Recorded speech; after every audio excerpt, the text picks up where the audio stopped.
Bonsoir à tous, c'est Reftov les Koulam. Avant de commencer le cours, j'aimerais les dédicacer pour la réussite dans tous les domaines. L'école à Yeshuot pour Carole Rachel Batester, Michael Joseph Ben Sauveur, Meron Aaron Ben Carole Rachel et Leroy Eliaou Ben Carole Rachel. Avant de commencer le cours, je vous en supplie, une petite annonce. Prenez ça à cœur, c'est vraiment quelque chose d'important et vraiment celles qui ont envie de rentrer vraiment une grande lumière dans leur famille, dans leur vie, dans leur couple. Vraiment, je vous invite à participer à cette formation, ces mini-cours comme ça toutes les semaines de Teharat HaMishpacha, de pureté familiale, sur l'importance du mikvé, l'importance de ces halachot pour faire descendre la shrina, pour faire descendre des grandes neshamot. Akadosh Baruch Hu, des fois, il veut nous envoyer des enfants de sadikim, et comme on respecte pas comme il faut les règles de pureté familiale et le mikvé, et on comprend pas la grandeur de tout ce qu'on fait, alors des fois tout est coincé. Tout est coincé parce qu'Hachem, si la neshama descend dans des règles qui sont pas de celles qu'Hachem il a transmis pour faire descendre la Gdusha, la sainteté, alors tout est coincé. Et des fois, on arrive à ce que des femmes attendent des années avant d'avoir des enfants, alors que c'est juste une question de connaître l'importance de ces règles-là. Vraiment, même des femmes qui connaissaient un peu ces règles-là, ça leur a changé vraiment leur vision des choses. C'est des cours qui sont dynamiques, avec des histoires, on comprend la profondeur de toutes ces halachot. C'est pas qu'un cours d'halachot et de règles, vraiment c'est très grand, très haut. Et il y a des histoires de délivrance incroyables. Une femme qui avait une tumeur, qui était à l'hôpital pendant des jours et des jours. Le jour de son mikvé, elle devait faire une vérification, un scanner, etc. Et ils lui ont dit, attends, vérification d'erreur, c'est bdika. Bdika, c'est ce qu'on fait avant d'aller au mikvé. Il y a des bdikotes à faire, des vérifications à faire. Et une fille qui lui a dit, mais tu fais tes bdikotes. Peut-être que si tu fais pas tes bdikotes, alors tu fais d'autres bdikotes. Tu fais d'autres vérifications à la place. Elle a dit, c'est vrai ça. Elle a demandé à sortir le jour même. Ils l'ont autorisé. Et elle a fait ses bdikotes du mikvé. Elle est partie au mikvé. Et lorsqu'elle a fait les examens plus tard, tout a disparu. Ok, une tumeur, ça faisait des jours et des jours qu'elle était à l'hôpital. Tout a disparu. Des femmes qui tombent enceintes, le shalom bayit qui revient. Quand il y a la shrina, il y a la réussite, il y a la bénédiction, il y a la bracha, il y a la parnassa, il y a le shalom bayit, il y a des grandes neshamot qui descendent dans le couple. Donc je vous invite vraiment, c'est quelque chose de grand. Ça commence lundi, ok, ça c'est une mini-formation du matin. Ok, donc c'est lundi matin à 10h heure israélienne. Celles qui sont intéressées, on vous met dans la description le lien WhatsApp et Bezrat Hashem le mail. Inscrivez-vous vraiment et vous en direz des nouvelles Bezrat Hashem. Rabotai, le cours de ce soir, à mon goût, c'est un cours inédit. Vraiment, je vous dis, c'est un cours incroyable. J'espère que je pourrai facilement vous placer les choses. Mais accrochez-vous, vraiment, il y a beaucoup de Hidushim. Et on va essayer de construire. Vous allez voir épisode après épisode. Ok, donc soyez concentrés. Vous allez voir, c'est quelque chose de grand.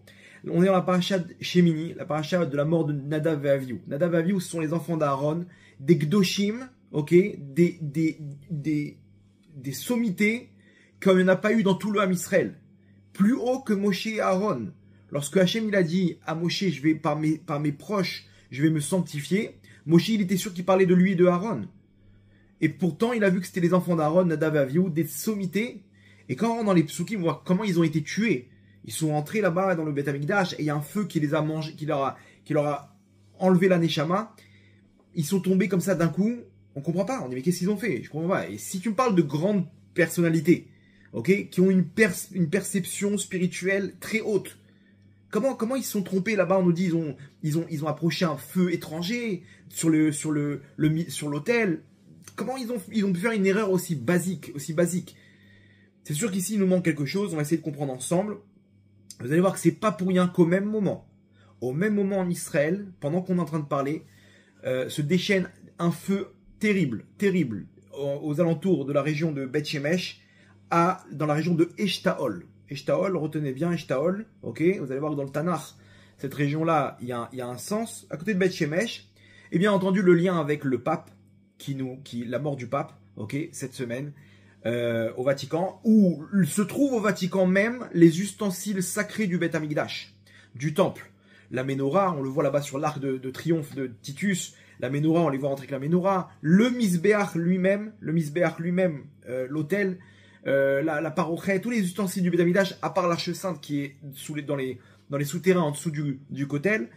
Mais jusqu'à maintenant, c'est connu, ok, officieusement, les ustensiles du Beth Amikdash, ils sont là-bas.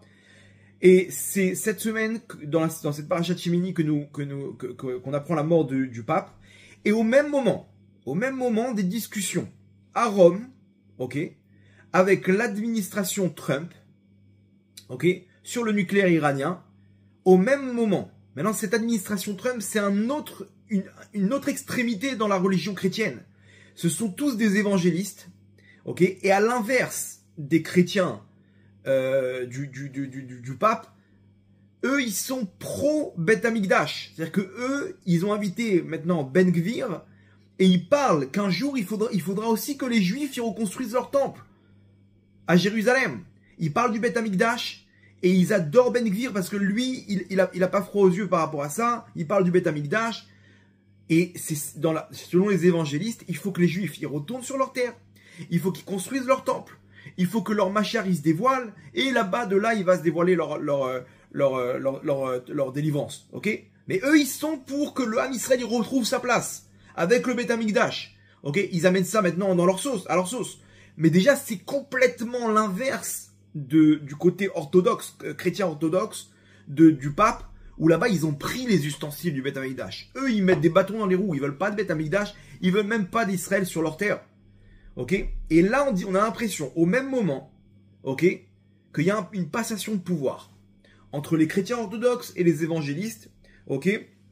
Au même moment, Parashat Shmini, Nadav Avihu, le feu en Israël en ce moment, vous allez voir, il y a un lien incroyable, et j'espère qu'on va pouvoir ensemble, à partir de cette analyse, amener toute cette lumière dans notre vie de tous les jours, pour arriver, Bezrat Hashem, à nous aussi aider à libérer les ustensiles du Beth Amikdash pour la vue du Mashiach Bekarov. Accrochez vos ceintures. Là, je vous amène dans des montagnes russes. Ok? Les montagnes russes, ça va être sympathique, mais accrochez vos ceintures. Il y aura des chidushim incroyables, Bezrat Hashem. Ok? Donc j'espère que vous serez avec moi jusqu'au bout. Et Bezrat Hashem, on est parti. Donc la paracha. Donc on nous ramène l'histoire des enfants d'Aaron, Gdoché et Lyon, qui nous ont quittés comme ça subitement. Alors, on essaie de comprendre dans les mots qu'est-ce qu'ils ont fait. Ok? Vous allez voir ensemble. On va voir, apparemment, c'est quelque chose de basique, quoi. Je comprends pas. C'est comment ils sont tombés aussi bas? C'est pas possible. Il y a sûrement un secret. Et Rabotai, sans le Harizal, sans les secrets de la Torah, on ne peut pas comprendre cette histoire. Ok? À part si on si on descend de niveau, Nadav et Avihu. Mais sans les secrets de la Torah, vous allez voir qu'on ne peut pas comprendre dans le fond ce qu'ils ont voulu vraiment faire. On nous dit comme ça, Vaikrou ben Aaron Nadav et Avihu, Ishmar Tato, ils ont pris leur pelle. Ok, pour pouvoir, donc on est Yom HaShemini, l'inauguration pour la première fois dans toute l'histoire du Ham Israël. On inaugure le temple, le Mishkan, où va se reposer la présence divine. C'est le lieu géographique où Akadosh Baruch Hu va poser sa présence spirituelle, ok, et qui va se diffuser dans tout le monde. Là-bas, donc, dans l'inauguration, il y a un certain type de travaux à fournir, dont une, c'est de faire, comment dire, ce qu'on appelle les kétorettes, c'est les encens, sur l'autel qui se trouve à l'intérieur du Beth Amikdash, du Mishkan. Et là-bas, ils ont pris leur pelle, où ils mettent là-bas les charbons brûlants, ou sur lesquels ils vont poser les encens. Vaikrou, donc ils ont pris Ibn Aaron, les enfants d'Aaron, Nadav, Avihu. Ish Martato, chacun il a pris sa pelle. Vaiknu Baen Esh, donc ils ont mis le feu là-bas, les charbons. Ils ont posé sur l'autel. Vaya Simu Alea Ketoret, ils ont mis dessus les encens. Vaya Krivu Lifne Hachem, et ils ont approché devant Hachem Esh Zara, un feu étranger. Le feu, ils auraient dû le prendre d'un endroit spécifique, et là, ils ont pris ça d'un endroit, d'un feu étranger. Il y avait un autre feu qui était pas du tout consacré à ça. Ils ont pris de là-bas. Erreur, mais de débutants. Vous allez me dire, bon, c'était le début, peut-être. Non, on parle de Nadav, Avihu, Rabotai. Ils sont avec le roi Rakodesh. Des Kohanim qui ont grandi dans la Kedusha et dans la Tahara. Qui ont une perception spirituelle incroyable. On peut pas dire qu'ils se sont trompés. Sinon, c'est les descendre de leur niveau. Donc, ils ont approché un feu étranger. Asher Lotsiva Otam. Qu'Asher leur a pas ordonné.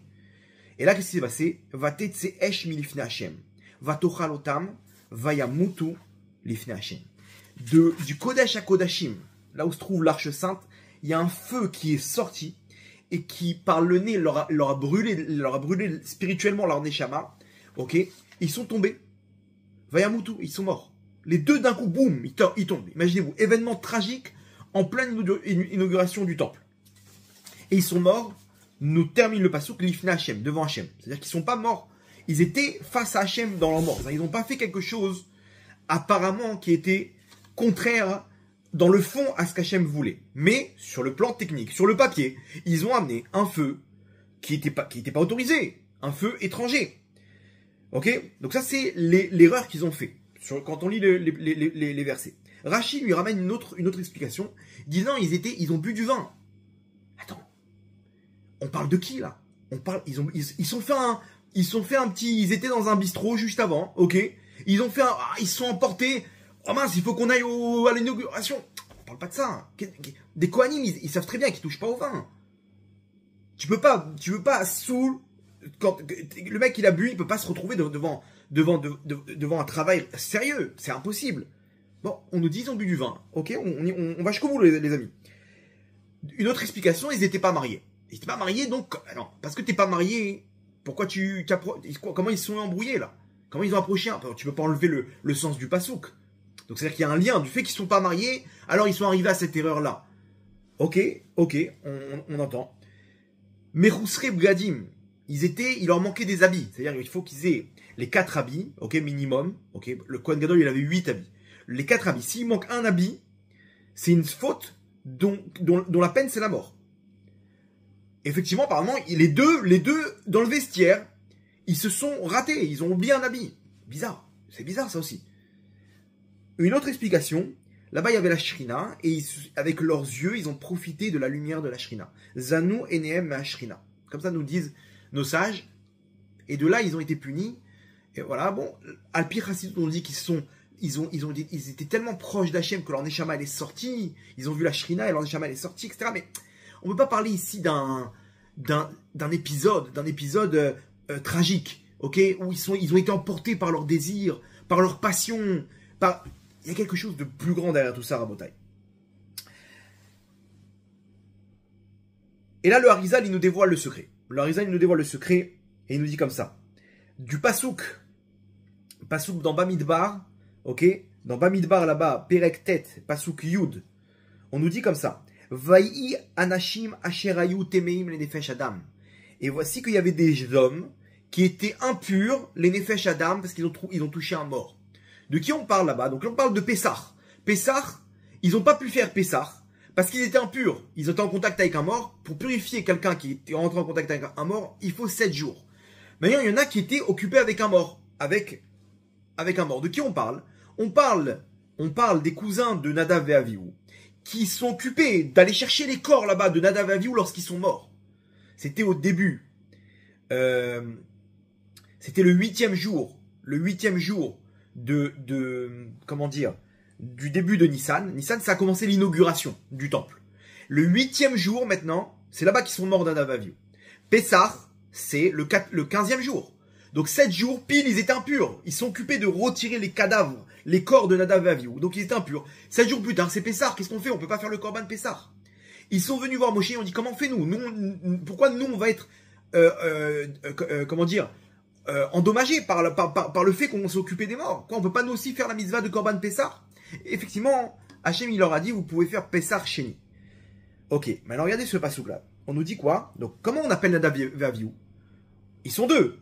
On nous dit quoi? Vayu anashim, asher ayu temeim, les nefesh adam.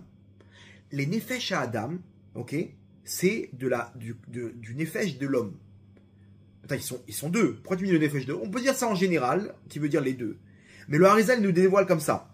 Shar Apsukim, sur le Shar Apsukim Bereshit, Siman Gimel, ok.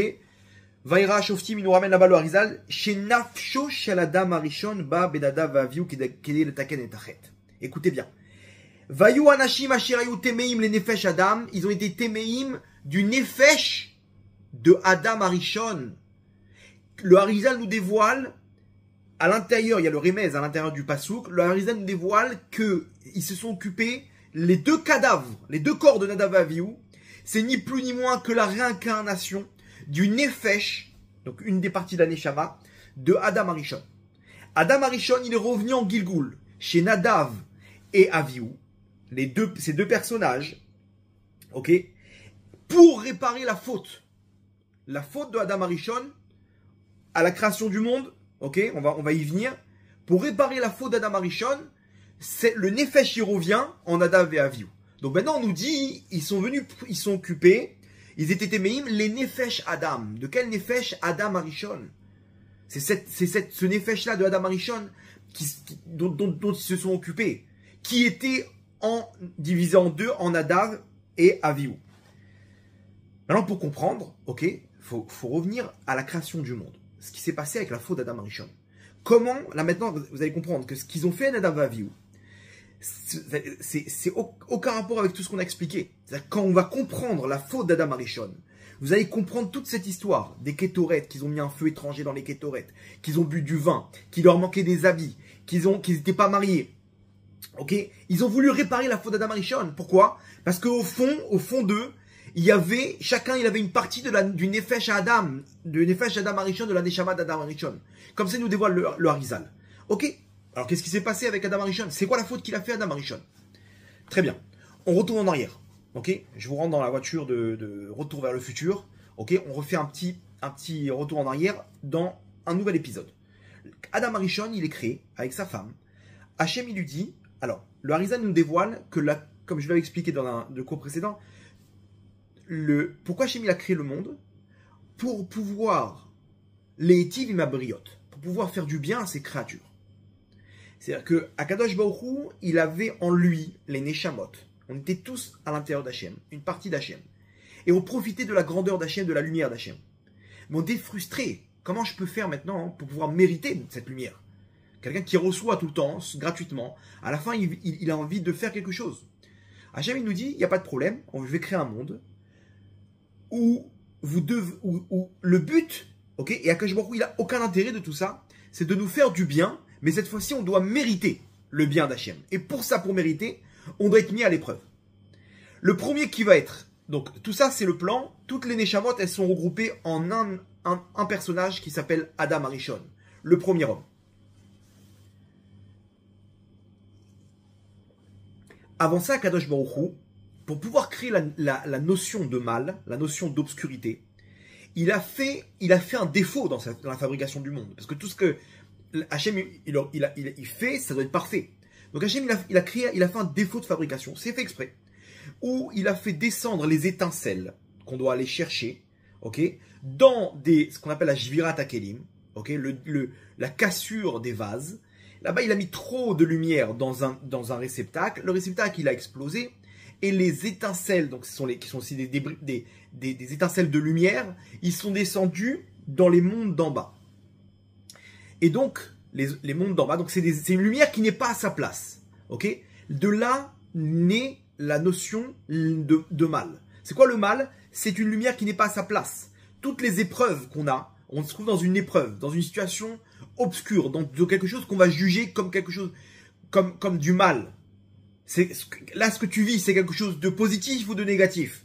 Là, je suis en train de souffrir, c'est très dur, c'est du mal, c'est obscur, c'est une épreuve, ok? Toutes ces définitions, la racine, c'est le mal. C'est quoi? C'est qu'il y a quelque chose qui n'est pas à sa place. Je suis obligé de descendre pour aller chercher les étincelles. Ok? Hachem, il a fait exprès de créer un système où les étincelles, elles sont descendues dans leur place, dans un monde inférieur. Dans les mondes inférieurs, Bria, Yetzira, Asiya. Et là-bas, on doit aller les chercher. Maintenant, pour aller les chercher, on doit descendre. On doit descendre dans quelque chose qui ne correspond pas à ce que je juge comme quelque chose de bien. Vous comprenez? Donc, je dois descendre là-bas, hein, c'est l'épreuve. Et là-bas, je retire les étincelles. Et à la fin, je ramène ça dans la lumière et je comprends rétroactivement que tout ça, c'était pour le bien. Donc, quand Hachem me met à l'épreuve dans l'obscurité, là-bas, je peux voir combien il est bon. Ok? Mais si je suis dans la lumière, j'ai aucune comment dire, Il n'y a aucune valeur dans ma définition, dans ma vision de voir le bien, de comprendre qu'Hachem il est bon. Pourquoi? Parce que tout est bon. Mais quand je descends dans le mal et que j'y arrive à voir qu'Hachem il est bon, alors là j'ai réussi le bras de fer. Donc tout ça c'est en gros la raison pour laquelle Hachem il a créé le monde. Adam Arishon, ok, il a en lui toutes les neshamot, toutes les âmes du monde. Et Hachem lui dit, tu ne dois pas, attention mon fils, ne touche pas aux fruits de ce qu'on appelle Etz Sadat. Ne touche pas au Etz Sadat, entre parenthèses, pour l'instant. Mais ça, il ne savait pas, Adam Arishon. Adam Arishon, il voit, Veritava Laenaim, ses yeux lui montrent un désir profond de manger ce fruit. Mais qu'est-ce qui se passe? Pourquoi? Parce que c'est dans ce fruit que se trouvent toutes les étincelles. Toutes les étincelles qui sont tombées dans les mondes inférieurs, ils sont là-bas. Ok, donc c'est une image, hein, c'est une image. Bien sûr que lui, il a fait un travail spirituel. Nos sages nous donnent ça en une image. C'était quoi ce fruit? La Gemara dans Brachot Daf Mem Amoud Aleph 40a, elle nous dit que, bon, il y a plusieurs avis. C'était il y en a qui disent du blé. On va retenir deux avis. Il y en a qui disent du vin. C'était comment dire, du raisin qui s'est transformé en vin. On nous dit un autre avis, c'est la figue, Téna. Retenez aussi la Téna. Un autre avis, c'est sa femme. De ne pas se retrouver avec sa femme, ok, avant, c'était ça le fruit interdit, on va dire comme ça. Adam Arishon, il ressent un désir. Pourquoi? Parce que chaque chose qu'on désire, c'est que là-bas, il y a des étincelles. C'est pas pour rien que toi, t'aimes tel aliment et pas d'autre. Lui, il aime piquant, lui, il supporte pas. Lui, il aime chaud, lui, il aime froid, salé, sucré. Pourquoi? Parce que là-bas, t'as des étincelles. Ok? C'est pas pour rien. Même dans le mal. Pourquoi t'es attiré par les femmes? C'est là-bas qu'il doit aller chercher ses étincelles. Bien entendu, pas en descendant. Il doit se retenir pour pouvoir aller chercher les étincelles. Et lui, c'est le vol. Pourquoi tu t'aimes l'argent comme ça? Pourquoi tu vois des dollars partout? Vous comprenez? Lui, c'est l'orgueil. Lui, c'est la colère. C'est là-bas qu'il y a des étincelles. Adam Arishon, il voit ce fruit-là. Et là-bas, on nous dit, il s'appelle Etz Adat Tov Vara. C'est un fruit, le fruit de la connaissance, du bien et du mal. Dedans, il y a du mal. Adam Arishon, il y a attends 2 secondes. Le but, c'est quoi? C'est de faire régner la grandeur d'Hachem. En montrant combien Hachem, il est bon. Mais si on fait ça, ok, dans la lumière, ça n'a pas de valeur. Je vais manger le fruit. Et je vais faire entrer le mal. Parce qu'il y a une partie de mal dans le fruit. Etz Adat Tov Vara. Je vais faire entrer le mal en moi. Et là-bas, je vais faire régner Hachem. Dans l'obscurité. Adam Arishon, il a compris le plan du monde ou pas? Très bien. Le problème c'est qu'Hachem, il t'a dit, attends, je t'ai pas autorisé à le faire. Tu dois pas toucher aux fruits. Mais attends, mais Hachem, je t'en supplie. J'ai très bien compris le but. Et effectivement, il aurait dû le faire à Shabbat. Il avait raison, Adam Arishon, mais c'est juste le timing. Son erreur, c'est le timing. Hachem arrivé à Shabbat, il aurait dit, tu t'es retenu, t'as bien fait, tu m'as fait confiance. Maintenant, tu peux prendre le fruit. Interdit. Et là, à Shabbat, les forces du mal, elles auraient été affaiblies par l'épreuve qu'il a surmontée, Adam Arishon, de ne pas tomber dans le piège. Et là, il aurait pu faire le tikkun haolam. Il aurait pu réparer, ramener toutes les étincelles à leur place. Et ça aurait été la réparation du monde. Sauf que le problème, c'est quoi? C'est qu'il a fait ça en semaine, juste avant l'entrée de Shabbat. Juste avant l'entrée de Shabbat, il a mangé le fruit. Le problème, c'est que les clipotes, les forces du mal, elles étaient trop fortes. Et au lieu de remonter les étincelles, Adam Arishon, il a laissé une partie de ces étincelles là-bas. Il a laissé une partie des étincelles dans les clipotes, c'est-à-dire qu'il a renforcé les forces du mal. Et maintenant, en rebelote, on repart sur un tour 6000 ans jusqu'à aujourd'hui, Rabotai. Ça, c'est l'histoire. Ok, tout a commencé à cause de quoi? Veritava laenaim. C'est l'œil qui l'a trompé. Il a regardé, il a désiré et il est tombé. Ok, la source de toutes les fautes, c'est l'œil. C'est l'œil. Bien entendu, le nachash, le serpent, lui, c'est la réincarnation de toutes les clipotes. C'est lui qui l'a fait tomber. Il a présenté l'histoire, bien entendu, sur le plan spirituel. Et Adam Arishon, il a kiffé l'idée, il est tombé malheureusement. Il a fait une deuxième erreur, Adam Arishon. C'est qu'il a compris, tout ça c'est venu par sa femme, ok? Donc il a compris, il faut que je me sépare de ma femme. Il se sépare de sa femme pendant 130 ans. Et là-bas, il tombe dans la semence en vain, ok? Pas volontaire, ok? Mais là-bas, il y a marqué que des Shedim et des Lilim. Lilim, c'est des démons femmes. Ok, bon, le Harizal, il dit que Lamed Yud Taf, Lili avec un T à la fin, ok. Ne prononcez pas son prénom. C'est la première femme d'Adam Arishon. Il aurait dû lui faire la réparation. C'est elle la chef des démons. Bref, il y a toute une histoire. Laissez tomber. C'est un autre dossier. Ok, mais très intéressant. Et elle-même, elle est venue se venger. Ok, elle dit, attends, il s'est séparé de Rava. Elle est revenue dans des rêves, lui faire tomber et lui prendre ses étincelles et lui retirer encore des étincelles. Comme ça pendant 30 ans. 130 ans. Ok. Et là, maintenant, on est parti pour le Tikkun Haolam. La mort, elle est apparue dans le monde avec cette histoire, etc. C'est quoi la mort? C'est que les Neshamot, elles doivent descendre pour aller chercher les étincelles, etc. Bon, Abraham, Yitzhak et Yaakov, ils ont essayé de réparer. Chacun, il a réparé une partie de Adam Arishon. Abraham, il a réparé la Avodah Zara, parce qu'il t'aime Kelokim. Attends, t'as pas servi Hachem, là, tu t'es servi toi-même. Tu t'es pris comme un dieu. C'est une sorte d'Avodah Zara, d'idolâtrie. Avraham Avinu, toute sa vie, s'est battu contre l'idolâtrie, il a réparé une partie. Shfiru Damim, ils ont amené la mort, ok, le meurtre. Ça, c'est Yitzhak, avec le sacrifice qu'il a voulu faire. Yaakov Avinu, il a réparé l'adultère. Il est parti avec sa femme avant l'heure. Ok, donc lui, il était avec 4 femmes, etc. Bon, ça, c'est un autre dossier aussi. Le problème, c'est quoi? C'est que le tikkun, il peut pas être total. Pourquoi? Parce que c'est que lorsque on sera avec le Beth Amikdash qu'on pourra ramener les étincelles à leur place. Ok, la présence divine, elle est dans le Beth Amikdash. C'est le Keli, le réceptacle dans les mondes d'en haut, c'est le Beth Amikdash. Tant qu'on n'a pas le temple, on ne peut pas faire le tikkun final du monde. Donc, ce qu'ils ont fait Avraham, Yitzhak et Yaakov, ils ont fait un grand tikkun, mais ils n'ont pas pu terminer le travail. Et là, on a l'inauguration du temple. Là, Nadav et Avihu, ils se regardent. Là, il y a un coup à jouer. Il y a le Beth Amikdash, ok. Eux, ils sont sûrement arrivés à la conclusion qu'ils étaient Adam Arishon, ok. Et là, ils se disent, ok, maintenant, il faut amener les étincelles. Et là, vous allez comprendre toute l'histoire à Botaï. Accrochez vos ceintures, vous allez voir, on va faire dans la même explication avec maintenant le parallèle. Le parallèle avec Adam Arishon. Eux, ce qu'ils ont voulu faire, c'est simple. Adam Arishon, il est descendu dans les forces du mal, ok, pour aller chercher les étincelles. Comment il est descendu dans les forces du mal? Il a mangé le fruit interdit. Rappelez-vous la Gemara dans Brachot, ce qu'elle nous dit. C'est quoi le fruit interdit? Le vin. Donc il a bu le vin. Ok, donc c'est une image pour dire qu'il est descendu dans les clipotes. Et pour aller chercher les étincelles. Ok. Rappelez-vous, une des erreurs qu'ils ont fait, c'est ils ont bu du vin. Maintenant, comprenez, ils étaient pas au bistrot en train de faire un lechaim, Nadav et Avihu.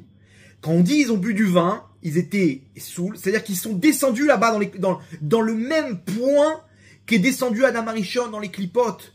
Ils ont pris le fruit interdit, le vin, ils sont descendus là-bas. Ils n'étaient pas sur le plan matériel bourré, ok? Ils n'étaient pas en train de zigzaguer là-bas dans le temple. Non, non, non, ils étaient conscients. Sauf qu'on dit qu'ils ont bu du vin, c'est une image pour nous dire qu'ils sont arrivés au même point dans les forces du mal. Ils sont descendus de leur plein gré chercher les étincelles. C'est pas terminé, Rabotai. Ils n'étaient pas mariés. Rappelez-vous, Adam Arishon, il était marié, il s'est séparé. Ils ont compris que maintenant, eux, ils peuvent pas être avec une femme. Parce que sinon, c'est-à-dire que lui s'est séparé de sa femme. Là-bas, il a fait tomber aussi des étincelles. Rappelez-vous, avec les Lilim, là-bas, les démons femmes. La chef des démons femmes, Lili, on va l'appeler. Elle lui a retiré des étincelles. Donc, qu'est-ce qu'il faut faire pour retirer aussi ces étincelles-là? Pour aller les chercher. On va pas se marier. On va pas se marier pour revenir au même niveau de Adam Arishon qui s'est séparé lui aussi de sa femme.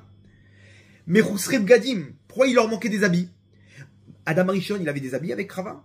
Pas du tout. Il n'avait aucune protection. On parle de lumière spirituelle, encore une fois. Donc eux aussi, ils disent, attends, c'est-à-dire quoi, Adam Arishon, il avait pas d'habits? C'est qu'Adam Arishon, pour descendre là-bas, chercher les étincelles, tu peux pas avoir des protections. Tu peux pas, t'es obligé, pour descendre dans les clipotes, t'es obligé d'enlever tes lumières spirituelles. Sinon, tu peux pas descendre. Tes lumières, elles te protègent. Donc comment on descend dans les clipotes, Razvé Shalom, quand on n'a plus de protection? À cause de la faute. Donc Adam et Chava, ils étaient nus, ils étaient dénudés. C'est une image.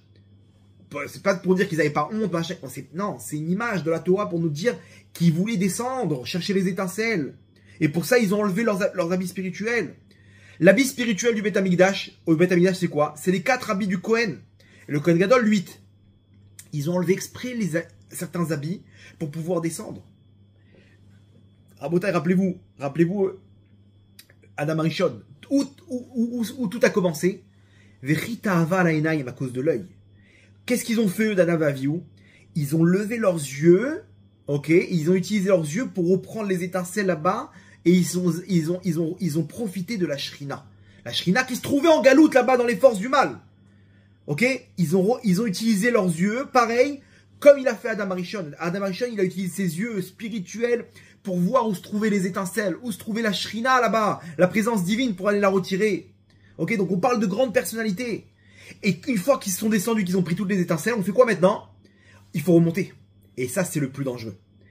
Ou tu restes, ou tu remontes. Et là, quand on remonte, on amène ça où? Sur le Mizbeach HaKetoret.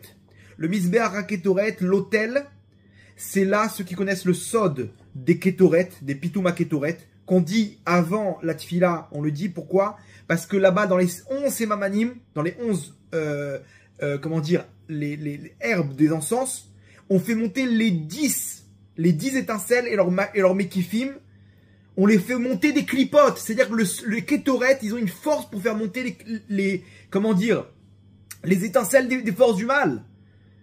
Ces goûts-là incroyables, Rabotai, vous voulez sortir de vos problèmes, vous prenez un Pitouma Ketoret sur un parchemin, vous lisez, vous pensez là-bas quand vous dites les 11 Sevamanim, de penser à retirer les étincelles. Ok, donc chacun il a son truc, Rochma, Bina, Dad, etc. De les retirer au fur et à mesure. Et on le fait avant la Tfila, pourquoi? Parce que la Tfila, tout le but c'est d'amener les étincelles, les transformer en lumière qu'on fait descendre dans des chamas. Ceux qui sautent ce passage-là, des Ketoret au début de leur Tfila, ils ont rien fait, Rabotai. Ils ont rien fait, on leur donne des étincelles comme ça, au hasard. Mais dommage, ils retirent des étincelles perso. Bref. Donc tout ça, ils ont pris ces étincelles-là pour les amener sur les Ketoret. Et là-bas, il y a marqué, ils ont amené un Esh Zara, un feu étranger. Comprenez bien, ils n'ont pas fait une erreur de débutant. Pourquoi c'est étranger? Parce que c'est pas de la Gdoucha qu'ils ont amené ce feu. C'est des clipotes. Sauf que quoi? Le problème, c'est que Kadosh Baruch Hu, il les a pas autorisés.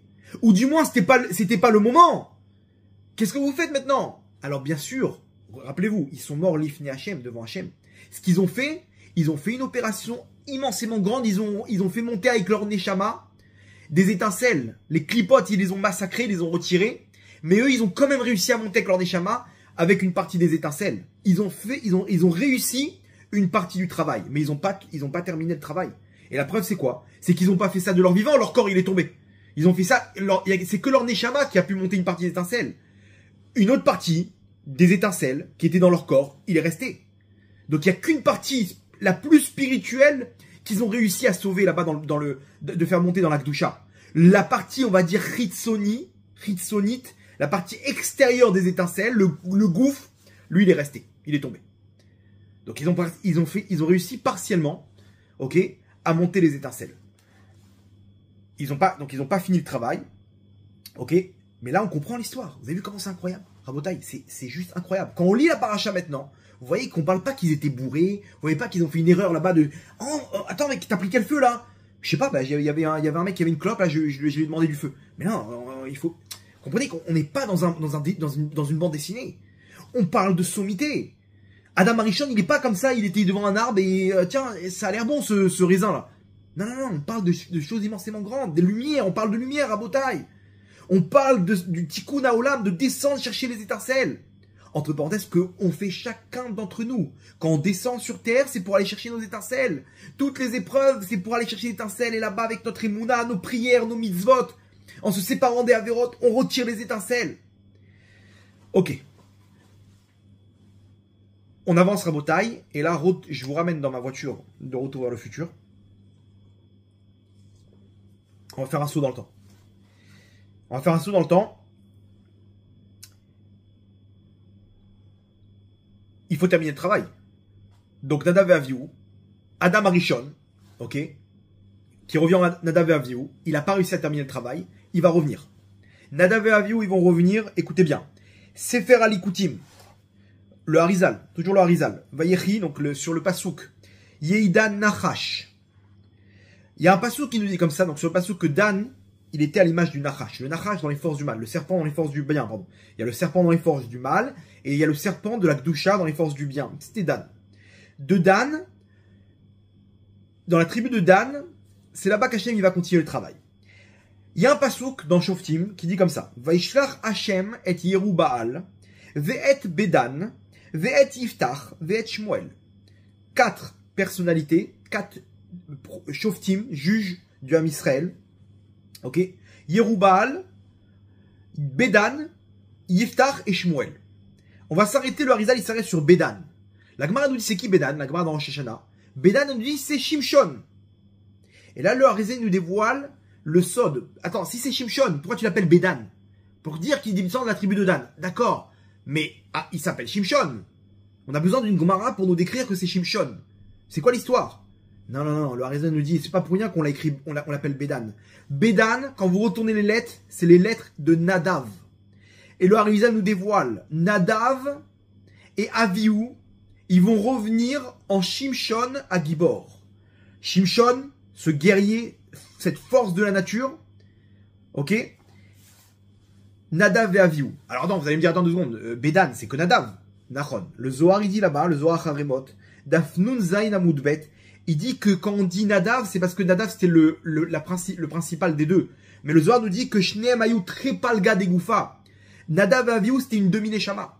C'était une seule neshama de base, qui s'est divisée en 2. Mais c'est la même neshama. Donc quand on dit que Nadav il est revenu en Shimshon, c'est aussi avec Avihu. Et vous allez voir qu'il y a un autre remez à la fin de là-bas, quand on enterrait Beth Avihu, on nous dit Avihu, dans la maison de son père. Avihu là-bas pour nous dire qu'il y avait aussi Avihu dans l'histoire. Alors là, accrochez vos ceintures, on va rentrer dans l'histoire de Shimshon. Et là, vous allez voir. Rappelez-vous maintenant ce qui s'est passé. Vous vous rappelez de la faute d'Adam Arishon? Ok. Vous vous rappelez des parallèles avec Nadav et Avihu, ce qu'ils ont essayé de faire pour descendre, pour aller chercher les étincelles dans les clipotes? Ok. Le problème c'est quoi? C'est qu'ils ont fait monter qu'une partie. Faut redescendre dans les clipotes pour aller chercher une autre partie. Et là, on rentre dans l'histoire de Shimshon à Gibor.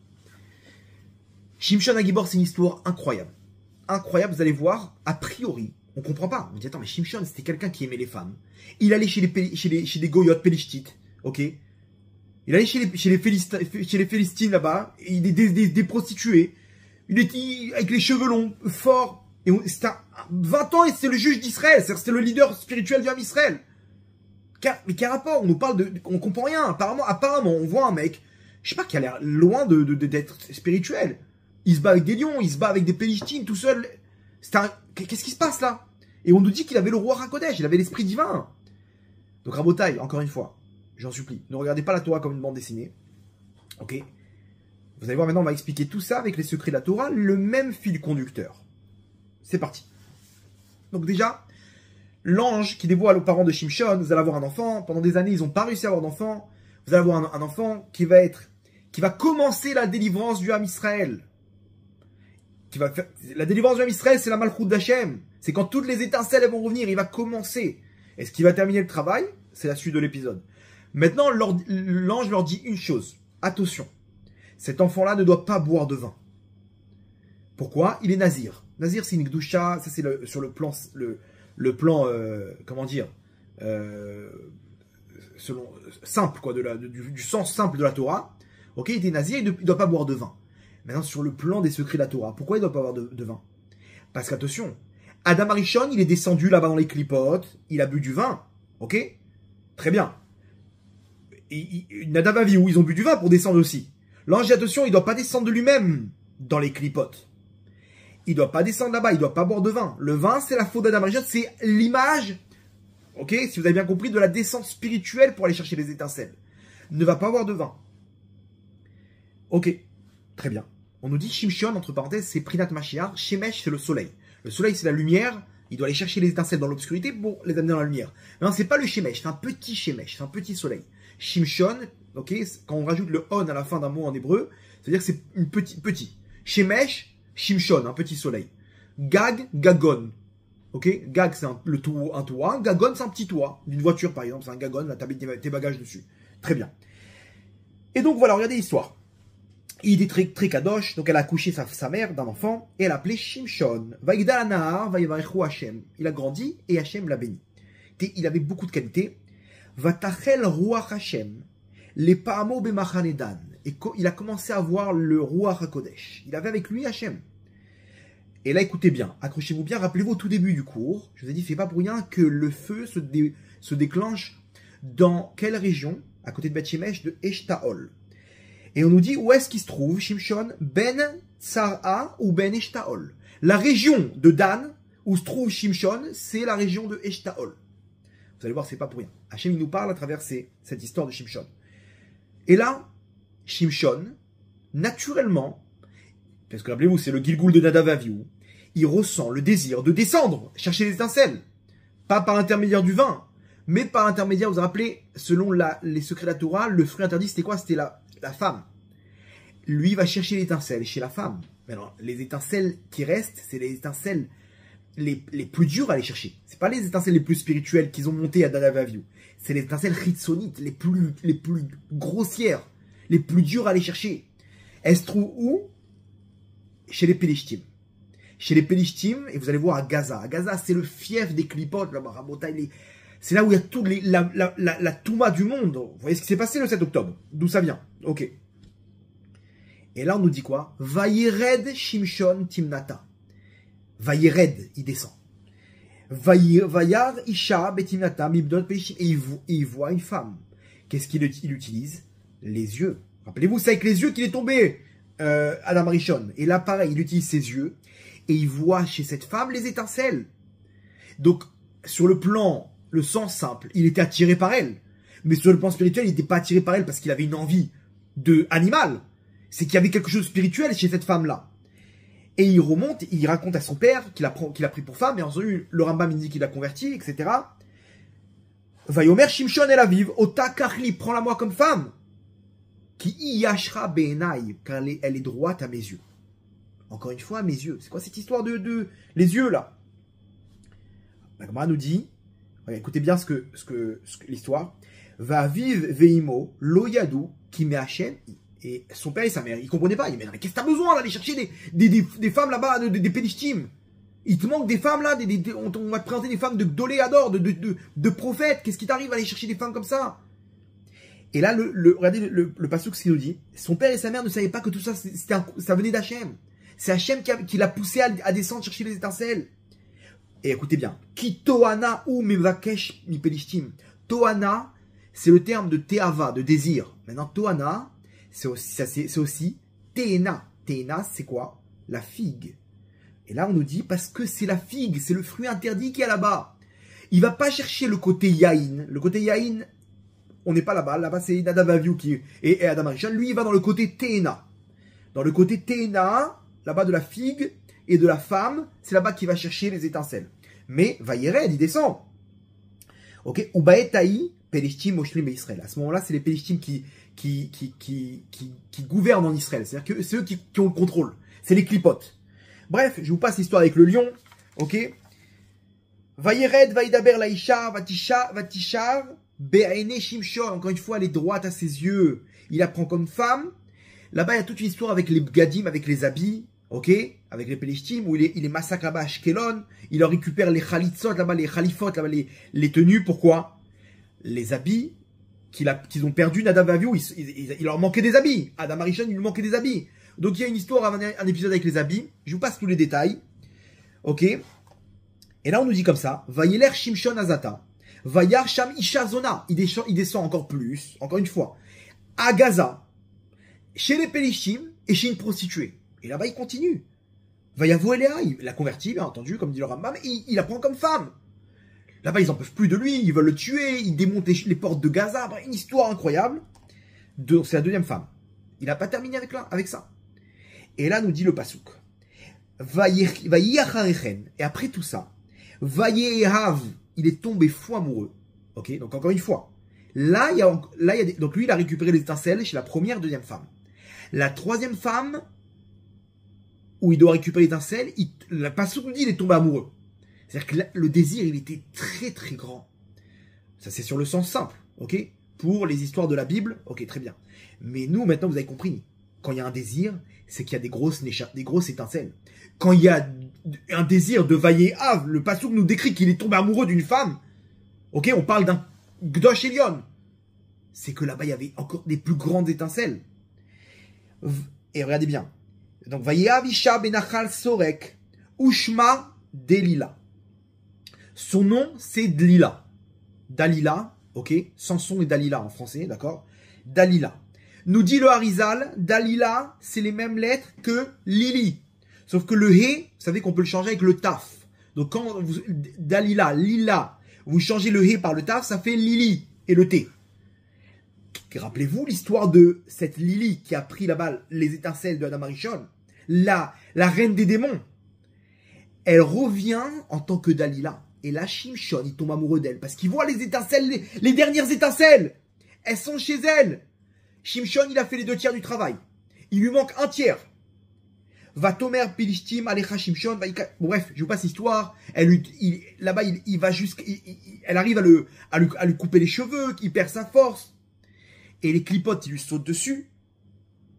Il se réveille. Et là, il a plus de force. Vayochazeu Pelishtim.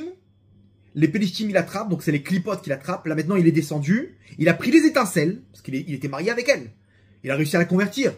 Il est parti avec elle, il a consommé le fruit. Donc, il a récupéré les étincelles. Mais là, il n'a pas été jusqu'au bout. Et là, les Pelishtim, ils l'ont attrapé. Il peut pas redescendre, il peut pas remonter. Il peut pas remonter. Ok, très bien, t'as les étincelles.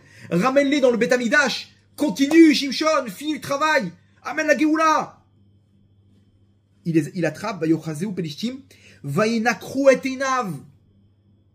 Vaïnakru et Enav, ils lui ont crevé les yeux. Pourquoi? Parce que c'est avec ses yeux qu'il a encore tombé, Shimshon. C'est avec ses yeux qu'il a été chercher l'étincelle, comme Adam Arishon. Vatipakachna Eneshenehem. Ils se sont ouverts leurs yeux. C'est avec ses yeux aussi que Dada Vervi, où ils ont fauté, ils ont récupéré, ils ont été chercher les étincelles. Ils ont vu avec leur roi Hakodesh les étincelles. C'est avec ses yeux qu'il est parti là-bas. Et donc, ils lui ont crevé les yeux. Maintenant, il ne peut plus aller chercher les étincelles. Vayoridou Oto Azata. Et ils l'ont descendu. Encore une fois, le terme de descendre. Azata, à Aza, là-bas, 7 octobre. Vous comprenez, là-bas, c'est le fief spirituel des clipotes. C'est pas pour rien que nos otages, ils sont là-bas. Quand on va les chercher, on sort les dernières étincelles. On a l'approche de la Géoula. Bon, ça, c'est ceux qui ont suivi tous les cours qu'on a fait sur les otages, sur Gaza, le rapport avec Shimshon.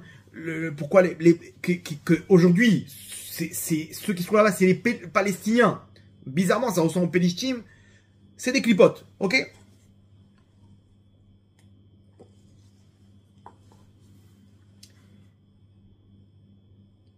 Et écoutez bien. Vayasrub banechushtaim. Et ils l'ont enchaîné. Enchaîné, on ne dit pas des chaînes, on nous dit nechushtaim. C'est quoi nechushtaim? Dedans, il y a Nachash. Lui, c'était le Nachash des forces du bien. Hein. Il avait la force de détruire le Nachash. Mais là, maintenant, il s'est fait attraper par le Nachash. Le même Nachash qui a fait tomber Adam Arishon. Ok? Ce même Nachash-là, il attrape maintenant dans ses mains, il a entre ses mains Shimshon. Donc, donc là, si vous avez bien compris, Shimshon, il est complètement prisonnier des clipotes, des forces du mal. Vaï tochen bebet asurim. Là-bas, il était tochen bebet asurim. Nous dit Rabbi Yochanan, la Gemara, elle nous dit là-bas que Tochen, c'est le terme qu'ils l'ont amené chacun des Pélistins, ils lui ont amené sa femme pour que elle puisse, donc pour aller avec Shimshon et qu'elle puisse tomber enceinte d'enfants guerriers forts comme Shimshon. Et donc Shimshon, malgré lui, il se retrouve avec des goyotes. Des goyotes, il a enchaîné. Et les femmes là-bas, elles viennent les unes après les autres. Ça vous rappelle quoi? Adam Arishon lui-même, rappelez-vous ce qu'elle lui a fait, cette Dalila, Adam Arishon, cette Lili. Elle est venue, elle lui a sorti ses étincelles, semence en vain. Donc là, elle revient, cette Dalila, cette Lili, et elle revient avec toutes les autres femmes des clipotes là-bas, et elle lui retire ses étincelles. Et là-bas, ils dansent, ils chantent, ils sont tous réunis là-bas devant leur Dieu, ok? Vayomeru Natan Elohenu Beyadenu at Shimshon Oivenu. Voilà, notre Dieu, il a donné Shimshon entre nos mains. Imaginez-vous la clipa, dans quelle force elle se retrouve. Non seulement, il n'a pas réussi à nous détruire, mais on a récupéré les étincelles avec nous, il n'a pas réussi à s'échapper, Shimshon. C'est passionnant. Avec les secrets de la Torah, maintenant, on a une autre image. C'est pas terminé, Rabotai. Vayiketov Libam. Ils ont appelé Shimshon. Appelez-le, sortez-le de prison, on va rigoler un peu avec lui. On va l'amener, c'était un trophée. Et donc il amène Vayamidou Oto Ben Amoudim. Ils le mettent enchaîné devant, il y avait deux poutres comme ça, qui tenaient tout le palais dans lequel ils se trouvaient là-bas où ils ont organisé leur fête. Vayamidu oto ben amudim, vayomer Shimshon el anar amarzik beyado. Il y avait un garde avec lui. Il lui dit, Anicha oti va misheni et à amudim. Il dit, je t'en supplie, laisse-moi me reposer un peu sur les poutres. Asher abayit nachon alehem, ok, vaishen alehem, je me repose. Et va abayit malé anashim ve'anashim, ve'shama kol sarne pelishtim. Là-bas, c'est rempli d'hommes et de femmes, et tous les princes pelishtim. Ve'alagag, et sur le toit, maintenant ça c'est à l'intérieur, sur le toit, c'est pareil. Kishloshet alafim ishvisha, 3000 hommes et femmes, Aroim bisrok Shimshon, qui regardent là-bas du balcon, Shimshon, ok, le cirque qu'ils ont fait autour de lui. Et là, écoutez bien. Comment il sort des clipotes maintenant, Shimshon? Qu'est-ce qu'on fait à ce moment-là? Qu'est-ce qu'on fait? Ça y est, il est prisonnier. Vaikra Shimshon el Hashem. Ouais, j'ai des frissons dans le dos, Rabotai. J'ai des frissons dans le dos, ok? Ce passage-là, à plusieurs reprises, j'ai fondu en larmes quand je l'ai lu. Vaikra Shimshon el Hashem vayomar. Et là, Shimshon, il lève les yeux vers le ciel et il dit, Adonai Elohim, Hashem mon Dieu, Zochenina, Vechaskenina, Achapa Mazea Elohim. Je t'en supplie, souviens-toi de moi. Vechaskenina, et renforce-moi, je t'en supplie. Achapa Amazea Elohim, juste cette fois-ci. Il a plus de force, rappelez-vous, il a plus de force. Il dit Hachem, je t'en supplie, ne m'oublie pas. C'est vrai, je suis loin de toi maintenant. Je suis dans les forces de la Touma.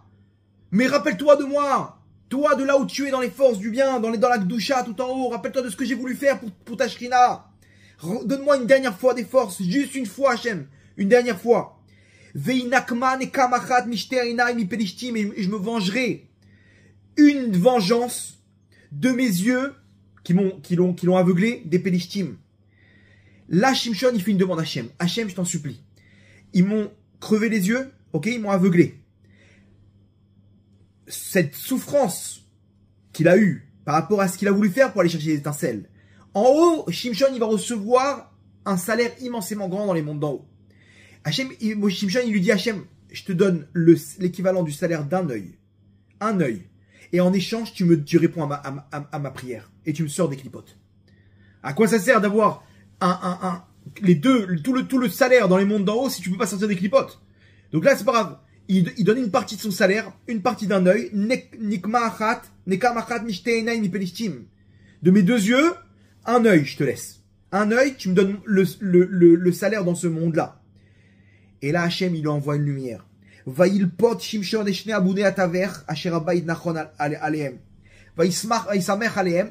pose sur les deux poutres. Et là, il pousse les poutres, la fameuse image qu'on connaît. Et Chad Bimino, ok, une à droite, ça, il va une à gauche, une force terrible. Imaginez-vous, c'était un grand bâtiment. C'était pas des petites poutres en bois, c'était énorme. Rabota, il fait crouler la maison. Vayomer Shimshon, Tamot Nafshim Pelishtim. Que quitte mon âme avec les Pelishtim, c'est-à-dire maintenant dans les clipotes. Que quitte mon âme, c'est-à-dire quoi? Comme Nadav et Avihu, il demande à Hachem, récupère-moi maintenant, viens me chercher. Viens chercher ma Neshama. Et là, Hachem, il va chercher sa Neshama. Il sort avec lui toutes les étincelles. Toutes les étincelles. Le corps de Shimshon, il reste là-bas, Rabotai. Ok, encore une fois, le corps de Shimshon, il reste là-bas. Vayet Bekoar, Vayipo Alabaït Alasranim, Alkola Macherbo. Et toute la maison, elle tombe sur les Pelishtim, sur toute la foule qu'il y avait là-bas. Vayu Ametim Asher Emit Bemoto, Rabim Asher Emit Bechayav. Les morts qu'il y a eu ce jour-là, ils étaient plus importants que tous les morts qu'il a fait tout au long de sa vie, Shimshon. Dans les guerres. Vaïrdou et Rav. Donc là-bas, ce qui s'est passé, c'est quoi? C'est quand on retire les étincelles, la clipa, elle tombe. C'est ça l'image. Quand est-ce que la clipa, elle tombe? Quand tu retires les étincelles. Et là, Shimshon, il arrive à s'en sortir. Et il ramène avec lui toutes les étincelles. Toutes les étincelles à Rabotai. Sauf un œil. Rappelez-vous, il a laissé un œil là-bas. Il a dit à Hachem, le salaire, c'est quoi le salaire? Toutes les étincelles que j'ai maintenant, je dois les prendre au monde futur. Enlève-moi un œil. Laisse ça ici. Laisse un œil. Mais sinon, on perd tout. Je suis obligé de laisser un truc. Il a laissé un œil. Rabota, il a laissé un œil. Et vous allez voir où est-ce que ça va revenir, cette histoire d'étincelles. Vous comprenez bien que si on est encore là, c'est qu'il reste des étincelles. Très bien. Vaïrdou echa vechol bet aviou. Bet aviou, rappelez-vous, c'est aussi, il fait partie de la neshama de Shimshon. Vaïsou oto, ils ont récupéré le corps de Shimshon. Vaya'alu, vayikberu oto ben Tsera ou ben Eshtaol. Et ils l'ont enterré là-bas entre Tsera et Eshtaol. Shimshon Agibor, il l'a enterré où? Toute cette histoire, elle s'est passée où? Dans la région de Eshtaol. Actuellement, dans la même paracha de la mort de Nadav et Avihu, où se trouve le feu. Ok, en ce moment, dans quelle région? À Eshtaol. Vous avez le lien entre Nadav et Avihu et Shimshon? Ok. Bekever Manoah Ravi Veu Shafat et Israël Esrim Shana. Et il a donc servi Hachem. Il était donc juge là-bas pendant 20 ans. Ça, c'est l'histoire de Shimshon Rabotai. C'est pas terminé. Rappelez-vous, il reste un œil. Il reste des étincelles qu'il a dû laisser Shimshon. Yaakov Avinu, il a vu toute cette histoire Beruach HaKodesh. Il a vu là-bas au moment où il bénit Dan, il voit cette lumière de Nadav et Avihu, il voit qu'il allait faillir ramener la Géoula, qu'il a failli être le Mashiach. Parce que le rôle du Mashiach, c'est quoi? C'est de ramener les dernières étincelles. Ok? Et d'amener par cet intermédiaire, d'amener la royauté d'Hachem sur terre. Shimshon, il n'a pas réussi. Yaakov Avinu, il voit Beruach Kodesh toute l'histoire, et il voit comment, non, presque. Et là, qu'est-ce qu'il fait? Une prière à Hachem. Lishua techa kiviti Hachem. En ta délivrance à toi, je mets mon espoir. Tout mon espoir, je mets en ta délivrance à toi, c'est-à-dire en gros, maintenant il reste que le Mashiach. Il reste que le Mashiach pour nous délivrer et pour amener ces dernières étincelles. Ça va se passer qu'à la nuit du Mashiach, et c'est ce qu'il demande Hachem. Alors maintenant, toi, tu vas amener la délivrance par ton Mashiach. L'Ishua techa kiviti Hachem, ata tishlach et Mashiach, ata tishlach et Yeshua Hachem. Et à ce moment-là, on va terminer le travail. Ok, maintenant ils sont les étincelles où il reste les étincelles. Alors là, je vous remonte dans ma voiture, ok, accrochez vos ceintures. Il y a juste un petit détail, ok, tout petit crochet, on va faire. Le Harizal nous dit, non pardon, pas le Harizal, dans le Sefer Galé Razia, là-bas, page même bête, Amouda Dalet, c'est un grand Mekoubal, ok, qui dit comme ça que Shimshon, il est revenu, une des étincelles de Shimshon, et vous allez comprendre pourquoi, il est revenu, ok, donc maintenant, comprenez bien, hein, les grosses étincelles, Adam Arishon, il les a élevées. Ceux qui restaient, les plus spirituels, le côté intérieur, Nadav et Avihu. Il restait le corps de Nadav et Avihu, les étincelles qui correspondent au corps, le côté plus extérieur des étincelles, plus grossier, on va dire comme ça, les Kélim.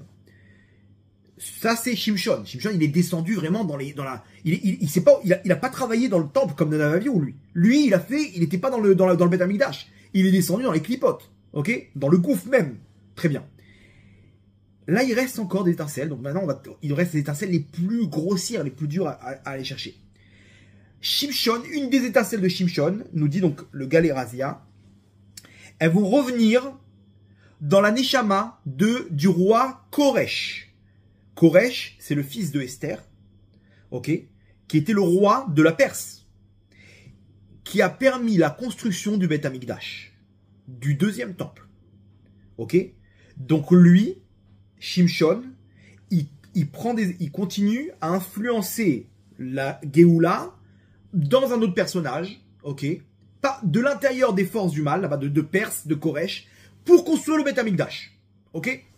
Vous allez voir, c'est une info qui est importante, ok, qu'on va comprendre plus tard. Alors maintenant, il nous reste, rappelez-vous le début du cours, il nous reste à comprendre dans l'actualité cette histoire de la mort du pape et cette histoire des évangélistes avec l'administration Trump au même endroit. Au Vatican, où se trouvent les ustensiles du Beth Amikdash. C'est quoi les ustensiles? Dedans, il y a quoi? Il y a le Misbéach, l'autel qui nous permet de faire monter les dernières étincelles. Ok? Par l'intermédiaire du Kétoret, comme on fait Nadav et Avihu. Mais là, de façon définitive. Pourquoi on ne le fait pas? Parce qu'ils sont prisonniers, ces étincelles-là, dans le christianisme, dans le Vatican. Et c'est eux qui ont détruit ce même Beth Amikdash. Ok, et c'est eux qui ont récupéré les étincelles. Maintenant, accrochez-vous bien, vous allez voir ce chidouche incroyable. L'œil qui reste, les étincelles là-bas, elles sont arrivées chez Yeshua Notzri, Jésus. Ces étincelles-là, elles sont arrivées chez lui. Et lui-même dans l'histoire, je vous passe l'histoire, là-bas dans Gittin, que lui, il a fauté avec son œil. Il a vu cette femme-là, etc. Il a fauté avec son œil. C'est-à-dire que tout a commencé dans l'œil. D'ailleurs, tout le monde occidental est d'homme. Ok, donc c'est là-bas qui sont la dernière galoute, les dernières étincelles.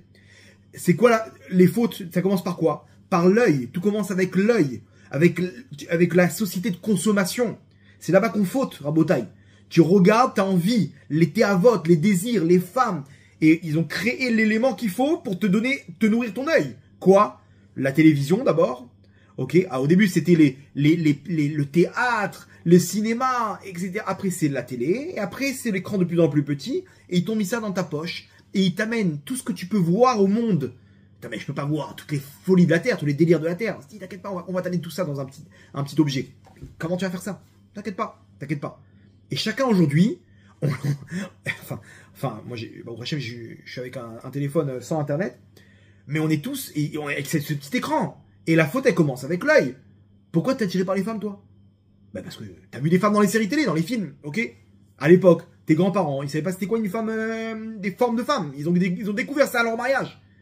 Comment t'es entré dans des délires de voler, de trucs? Bah, le mec, il a vu des films là-bas de vol et de meurtre.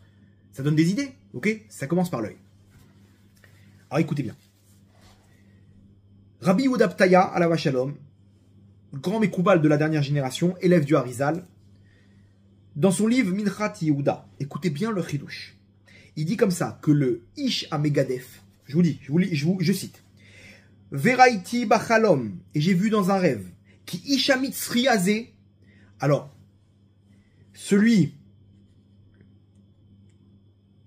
rappelez-vous qu'il y a un homme qui a maudit là-bas, dans la paracha, dans Bamidbar là-bas, il y en a un qui a maudit, il y a un Mitzri, il y a un Égyptien qui est parti avec une femme juive, ok, ils ont mis au monde un enfant, ok, donc c'était un mamzer, ok, parce qu'elle a été mariée, et cet enfant-là, il a grandi, et c'est lui il y a eu une histoire là-bas, je vous passe le détail, c'est lui qui a été Megadef. Il est sorti, et il a commencé à insulter Hachem. C'est ce qu'on appelle le Megadef, il a été lapidé. Il nous dit Rabbi Yehuda Ptaya, Veraiti Bachalom, ki Isha Mitzri Azeh, Nidgalgel Acharkar, donc on nous parle du Megadef. Beshimshon ben Manoach. C'est-à-dire quoi? Il n'était pas dans Shimshon, ce Ish Mitri. Il avait les étincelles les plus grosses là-bas, ok? Elles étaient chez Shimshon. Apparemment, c'est ces étincelles-là que Shimshon n'a pas réussi à monter. Donc c'est le mauvais côté de Shimshon, on va dire comme ça. Ve'acharkar, nous dit Rabbi Yehuda Ptaya, Benotsri, Shayaoget Hashem Beotiotav, le chrétien qui épelait le nom d'Hachem avec ses lettres. Là-bas, dans le Beth Amikdash, il a récupéré le Shem Ameforash. De qui on parle? De Yeshua. Quand je vous dis Yeshua, vous savez de qui on parle. Vayakore alatzmo umimitzraim karati livni. Ok? Vainu. Ok, bref. Et lui aussi, Gamouaya Ish Ben Ishvona. Lui aussi, c'est un mamzer. Yeshua. Ok, l'histoire avec sa mère. Bien sûr, eux, ils ont dit là-bas qu'il est né avec un esprit divin. Comment t'expliques? Son mari, il n'était pas là, il est tombé enceinte. Non, t'as pas compris, en fait. Ok, bon, si vous voulez. Mais nous, la Torah nous dit que c'était un mamzer. Elle a trompé son mari. Tout ça arrive. Mais la reine Gamou, Vegam Shimshon, Shneem lo metu mitatatzam. Bon, bref. Écoutez bien. Maintenant, donc ça, c'est le rêve de Rabbi Yehuda Ptaya, qui nous ramène ce chidouche incroyable, qu'il y a une des étincelles de Shimshon qui est réapparue dans Yeshua. Apparemment, c'est cette dernière étincelle, ces dernières étincelles qu'on doit aller chercher dans la dernière galoute d'Édom. C'est pour ça qu'on est en galoute d'Édom. Et là, on continue. Nous ramène le Mekoubal Rabbi Nathan Shapira dans son livre Yen Ameshomar. Là-bas, page Memhe Amoudbet. Lifnizman Hillel Veshamay, Baba Olam Yeshua Notri. À l'époque de Hillel et Shammai, ok, est venu au monde Yeshua Anotsri. Donc, vous savez de qui on parle. Chez Bonitlabesh Samermem, que dedans, c'est, comment dire, habillé le Satan en personne. Samermem Aracha. Chez Urosh Apeor Shel Kol Avodot Zarod Sheba Olam, qui est la tête de tous les idolâtries de toute la Touma dans le monde. Veonikra El Acher, El Zar, Alkol, Elohim Acherim, ok, etc. C'est les surnoms qu'il porte. Veu Bilbel Olam. Et lui, il a embrouillé le monde. Chez Shorcho Mizwa Matanachash, que sa source, elle vient de l'impureté du serpent. Chez Etil Bechava, qu'il a mis en Chava. Vezeu Sod, écoutez bien le remez. Ve'anachash Aya Arum. Et le serpent était dénudé. Arum, c'est la valeur numérique 316. Yeshua, valeur numérique 316. Donc, vers Nachash Aya, le Nachash c'est qui? Yeshua. Ok? Tout simple. Tout simple. On parle de Nathan Shapira, Rosh Hamekoubalim. Bref, après, donc, après, il était chez Esav. Ok? J'ai fait un cours là-bas sur le mensonge le mensonge du christianisme, etc. Là-bas, j'explique avec Esav comment il est revenu et tout. Ve'achakar bab bemitzri, sharag Moshe, ou megadef, celui qui a insulté Hachem, ou be'amanarasha, ve'achakar nitlabesh be'yeshua notzri. Et après, il est venu en tant que Yeshua. Ve'lo ayabo shum nitzotz gdusha klal ve'ikar. Il avait aucune étincelle là-bas à l'intérieur de lui. Et la kulo ayab solet shel zohamat anachash. C'était les dernières étincelles, les dernières impuretés de la clipa du serpent. Ou mikeva chez zohamat anachash iatsoa. Ça c'est l'excrément. En fait, dans l'homme, ça représente les excréments. La reine Nidon Yeshua Notzri Betsoa Otara, c'est pour ça qu'il est jugé dans des excréments brûlantes, là-bas, comme dans la Gemara, dans Giti, Nunzaïn Amoudalef. Ok.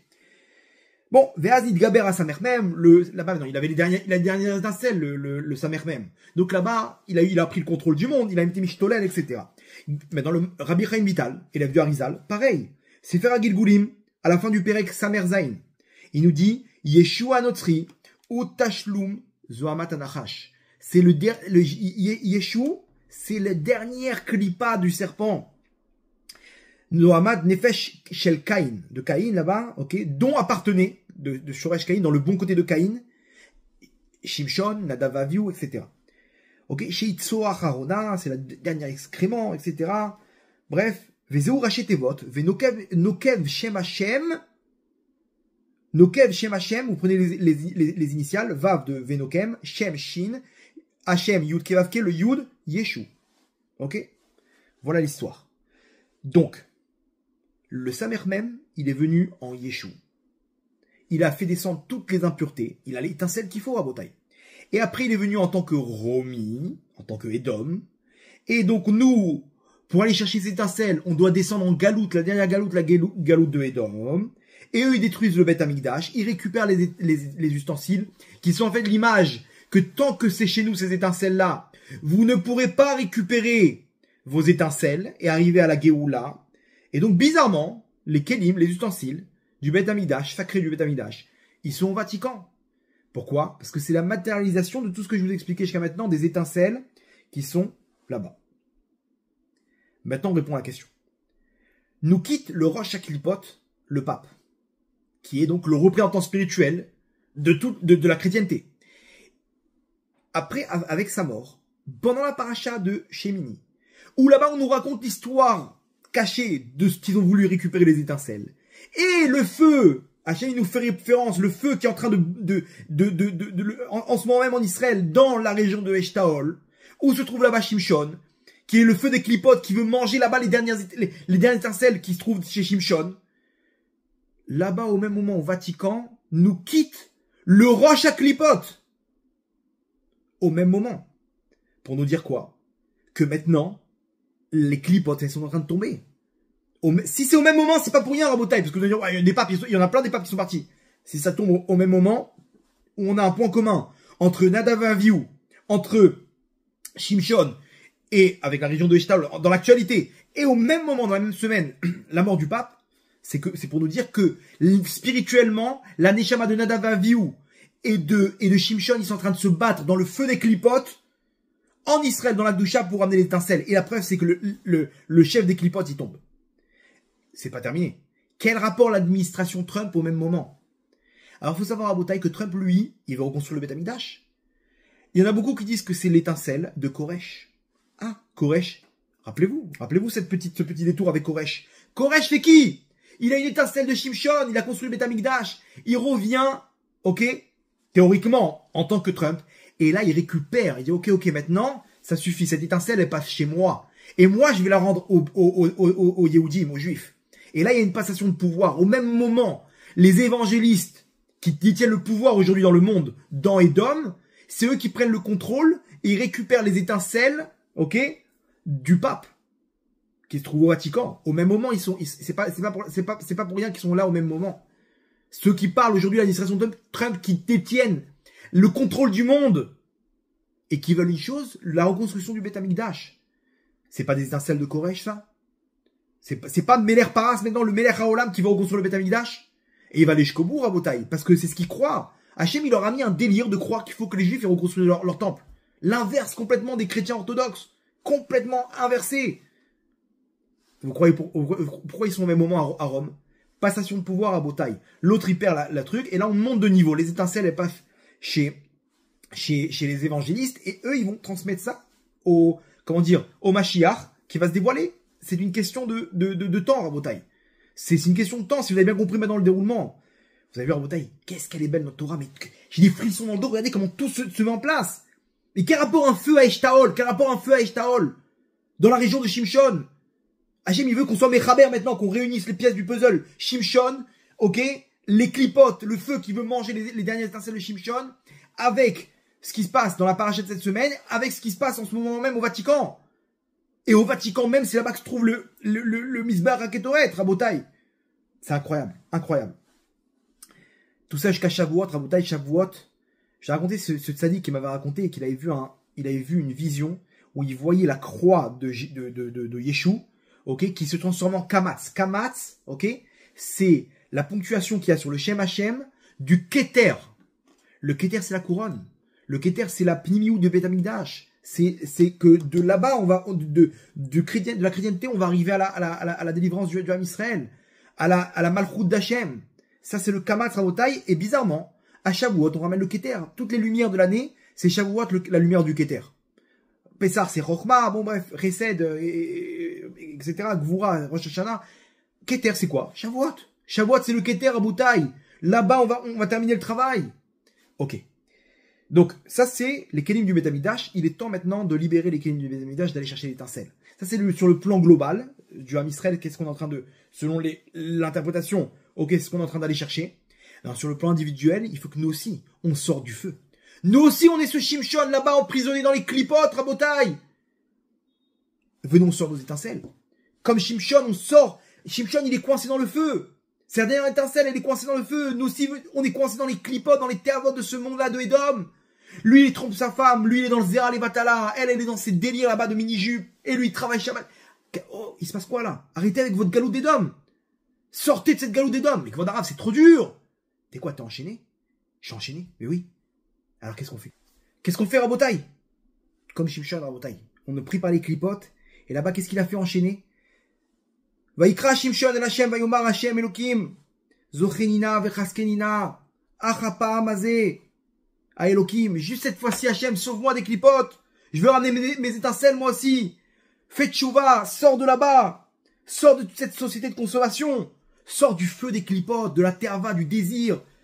Encore des femmes. Où tu vas, mon tzaddik? Où tu vas? Sors des clipotes. Ramène tes étincelles. Ramène tes kelim du Beth Amikdash qui sont enterrés là-bas, au Vatican. Sors de toute cette touma. Sors de toute cette... Monte avec les kelim du Beth Amikdash. Et à ce moment-là, c'est ce qu'il faut faire, Abota. Il faut prier de toutes ses forces. T'es quoi? C'est super. Prie, demande à Hachem. T'as déjà pris Hachem, sors-moi de là-bas. Sors-moi de là-bas. Sors-moi de toutes ces folies, tous ces délires. Je veux être avec toi, Hachem. Prie du fond du cœur. Le Rav Mir Mazouz, à la Shalom, il disait, il n'y a pas une prière que j'ai priée du fond du cœur qui n'a pas été répondue. Vous entendez? Il n'y a pas une prière, il dit, toutes les prières que j'ai faites, elles ont été répondues par Hachem. Il n'y a pas celle que j'ai fait du fond du cœur. C'est celle qu'il a fait Shimshon à Gibor. Toi, t'es coincé par les clipotes? Très bien. Demande à Hachem de l'aide. Hachem, sors-moi de là. Sors-moi de là. On a chacun une partie de ces étincelles à Rabotai. Quand tu fais tchouva, tu sors de là-bas, tu montes tes étincelles. Donc Rabotai, ça c'est l'histoire comment dire, des étincelles. C'est une histoire de notre Neshama. Chacun, on est descendu. Attention, là on est descendu malgré tout. Hachem, on n'a pas fait ça, on n'y comprend rien. On n'avait pas l'œil de roi Hakodesh. Hachem, les amis, il a attiré. Lui avec cette femme, lui avec l'argent, lui avec... Pourquoi t'es attiré par les femmes, toi? Pourquoi t'es attiré par tout ça?